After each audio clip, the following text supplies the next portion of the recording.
This is Wild About Utah. When I saw my first giant dinosaur footprint at the Natural History Museum of Utah, I said it was terrific. "Dime a dozen," said my father-in-law, who is standing next to me. "The ceiling of the coal mine is littered with them." My ears perked right up. "Really?" I said.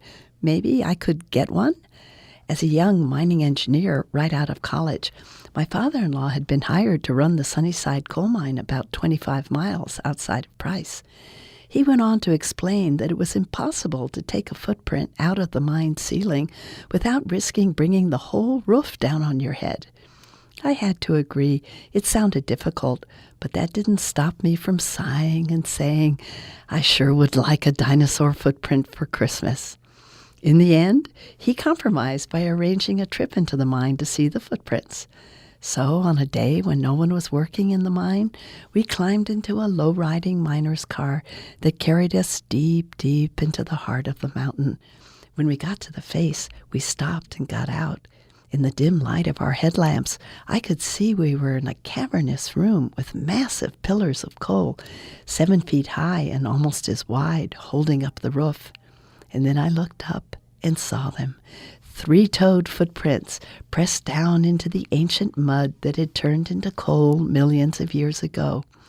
Whole families of dinosaurs had strolled through this prehistoric swamp, leaving big prints, some as long as 2 feet, and small ones as small as 6 inches. I found out later that the preservation of these footprints was a happy accident of sand filling up the prints soon after they were made. Millions of years later, when the decaying swamp plants were compressed into coal, the sand held the shape of the foot. A similar lucky mix of sand and water and pressure is needed to preserve dinosaur bones. Not all bones become fossils. So you can imagine the excitement in the scientific community when a fossil bed containing more than 12,000 dinosaur bones was discovered 30 miles south of Price.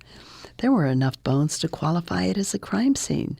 So now, my favorite part of the Natural History Museum of Utah is the corner where 4 paleontologists on 4 TV screens square off with their earnest explanations for this massive bone pileup. One says it was a watering hole that dried up and the dinosaurs died. "Oh no," says a second, "there was too much water. The place became so muddy that the dinosaurs got stuck in the mud." A third offers the idea that it could have been a poison or a lethal germ that got in the water. "Oh no," says the fourth, "the dinosaurs died somewhere else and floodwaters floated them here." It's a mystery still waiting to be solved, and that's what keeps studying Utah's past so interesting. This is Mary Hears, and I'm wild about Utah.